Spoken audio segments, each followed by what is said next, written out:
Halo, Luna here. So hari ni Hana dengan Ain Betul. nak review satu kedai dekat Jakarta. Kedai apa Ain? Kedai Dejau Kopi.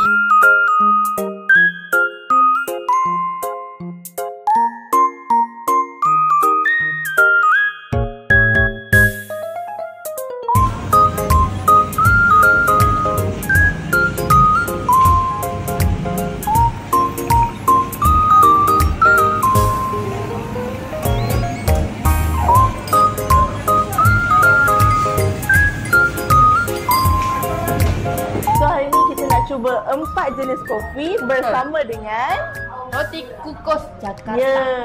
So kita akan cuba butter coffee, Kita ada teh tarik Vietnam coffee dan teh manis. Ya. So kalau kita jumpa kat Malaysia selalu minuman teh tarik. Aneh, teh tarik satu betul tak? Ditarik So macam kita tu tengoklah kan. perbezaan dekat sini dengan kat sana apa beza dia. Sama Lain. juga dengan Roti kukus. ya.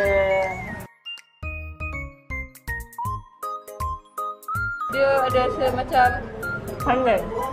dia pandan campur dengan kaya tu jadi macam sedap. Dia lembut. Lepas tu dia kenyal. Betul. Sedap lah. Sedap. Aku sebenarnya tak ada sebab nak rasa tu. Butter coffee ni. Sebab butter coffee ni kita tak pernah jumpa, betul tak?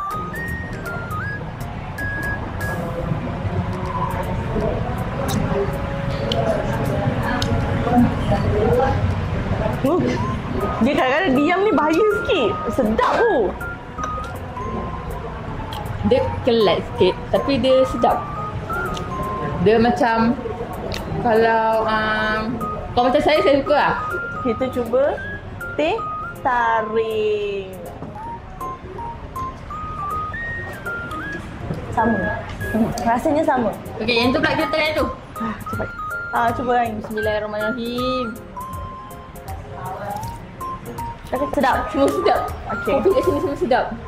Okay. Last one. Apa tadi? Kopi manis.